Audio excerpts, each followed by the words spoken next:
Time, episode 34A. Where does time go when you sleep? In the last few episodes, we explored the strange ways in which the human mind experiences time.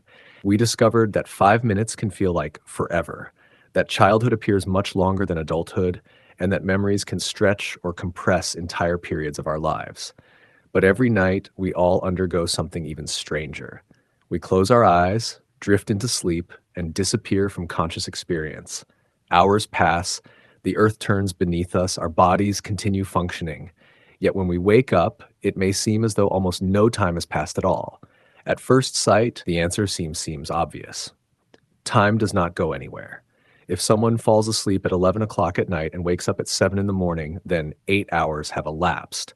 A clock confirms it, and so does the body. During those 8 hours, the heart has beaten thousands of times. Cells have repaired themselves, hormones have risen and fallen, and the brain has been far from inactive. In physical terms, time has continued exactly as expected. But this series is not really about clock time. It is about experience time, and sleep reveals that these two kinds of time are not necessarily the same thing. During our waking lives, we usually feel ourselves moving continuously from one moment to the next.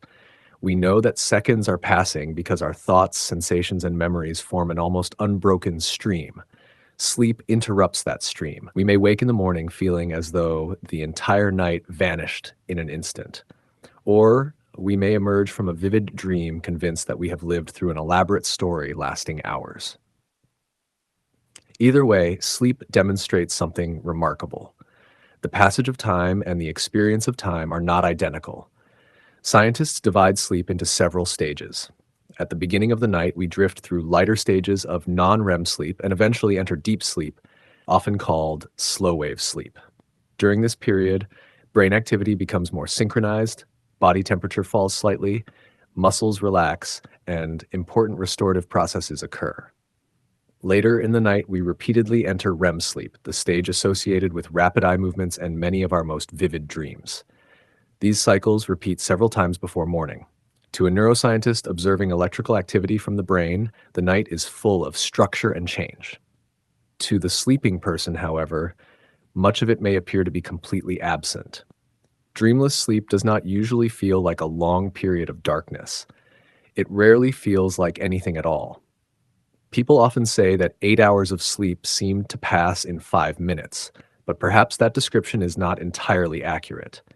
It may be closer to the truth to say that there was simply no experience available from which to judge the passage of time. This raises an interesting question. If consciousness disappears for several hours, does psychological time disappear with it? Physics would say no. The moon continues orbiting the Earth, stars continue shining, and atomic clocks continue ticking, whether anyone is awake to observe them or not. But psychological time seems to depend heavily upon awareness, memory, and change. If awareness is greatly reduced and memory stores almost nothing, then the mind may have very little material from which to build any sense of duration. Dreams complicate the picture. Sometimes a dream appears to last only a few seconds, while other dreams seem to contain journeys, conversations, and events that feel as though they occupy an entire day. Yet experiments involving lucid dreamers suggest that dream time is often surprisingly close to real time. Actions performed in dreams can take approximately the same amount of time as they would in waking life. However, dreams are not constrained by ordinary rules. Locations change instantly, people appear and disappear, and events merge together without explanation. Perhaps dreams feel long because they contain many remembered fragments compressed into a narrative. When we wake up, we are no longer experiencing the dream directly. We are remembering it. The waking mind may reorganize disconnected scenes into something resembling a story, giving the impression that much more time passed than actually did. Deep sleep is different again. During the deepest stages, consciousness may become so reduced that virtually nothing is remembered. An hour spent in deep sleep can leave almost no trace in memory whatsoever. The body remains active, the brain continues its work, but the conscious self seems to have stepped aside temporarily. Sleep therefore presents us with an intriguing possibility. It suggests that the sense of time may depend not simply upon change, but upon a continuous chain of conscious experiences linked together by memory. break that chain, and time itself may appear to fragment or even disappear. So, we discovered that sleep can interrupt our sense of continuous existence. Although physical time continues normally and the body remains remarkably active, the conscious mind may return in the morning with little or no awareness that several hours have passed. But sleep is only one example of this strange disappearance of experienced time. There are other states in which consciousness can be reduced, suspended, or altered, and each of them offers clues about the relationship between time and awareness. One of the most familiar examples is general anesthesia. Before an operation, a patient may be chatting with a nurse, looking around the anesthetic room, and listening to instructions from the medical staff. They may be asked to count backwards from 10. Often, they never reach 7. Their next memory is waking in a recovery ward, perhaps feeling drowsy with the operation already completed. For the surgeons and nurses, 2 or 3 hours may have passed. For the patient, there may be no sense of duration whatsoever. It does not feel like sleeping deeply, nor does it feel like waiting in darkness. It simply feels as though one moment follows another without anything existing in between. Scientists still debate exactly how anesthetic drugs remove consciousness. Different drugs act upon different parts of the brain, but many appear to disrupt communication between regions that normally work together to create awareness. The result is not merely unconsciousness, but a failure to create experiences and memories. If there is no experience and no memory, then psychological time appears to vanish. Coma presents an even greater mystery. Unlike sleep or anesthesia, coma is not a natural state and is often caused by injury, illness, or damage to the brain. Some people emerge from a coma remembering nothing at all. Others describe vague impressions, sounds, dreams, or fragments of conversations.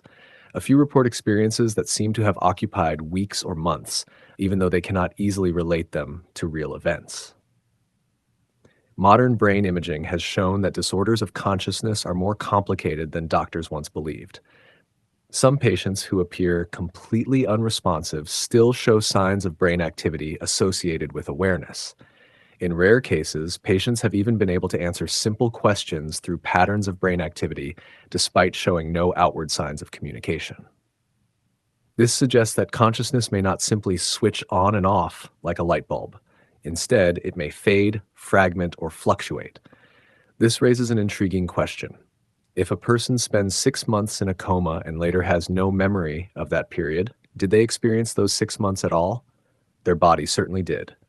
Cells divided, muscles weakened, hair grew, and the Earth completed half an orbit around the Sun.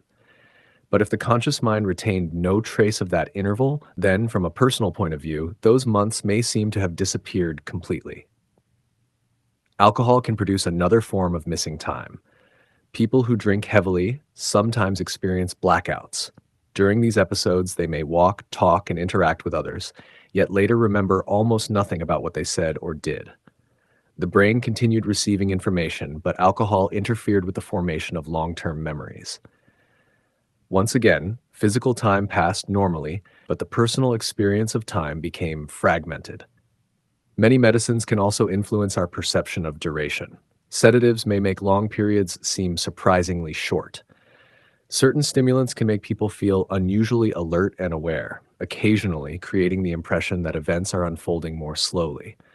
Hallucinogenic drugs may produce profound distortions, with minutes appearing to stretch into hours or hours seeming to collapse into a single moment. Because these effects depend upon chemistry, they remind us that the experience of time is closely tied to the state of the brain. Perhaps the most remarkable aspect of all this is that we willingly surrender consciousness every night. We lie down expecting to disappear for several hours, trusting that the world will still be there when we return. We rarely stop to think about how strange this really is. For a third of our lives, our ordinary sense of self is interrupted. Yet we accept it without hesitation because sleep is familiar. This suggests that the self may not be as continuous as it feels. During waking life, memories connect one moment to the next and give us the impression of an unbroken existence. Sleep interrupts that connection. Anesthesia can remove it almost completely. Coma may suspend it for months. Alcohol and certain drugs may punch holes in it. Despite these interruptions, we still regard ourselves as the same person because memory eventually reconnects enough pieces of the story to maintain a sense of identity. Perhaps this offers another clue about time itself. It may be that psychological time is less like a river flowing continuously and more like a film made from individual frames. As long as enough frames remain connected, the story appears smooth and uninterrupted. Remove enough frames, however, and entire sections of life can disappear from conscious experience. So where does time go when we sleep? In physical terms, nowhere at all. Time continues throughout the universe exactly as before. In biological terms, the body remains busy with countless activities that sustain life. But in psychological terms, time can become thin, fragmented, or absent, depending upon the state of consciousness.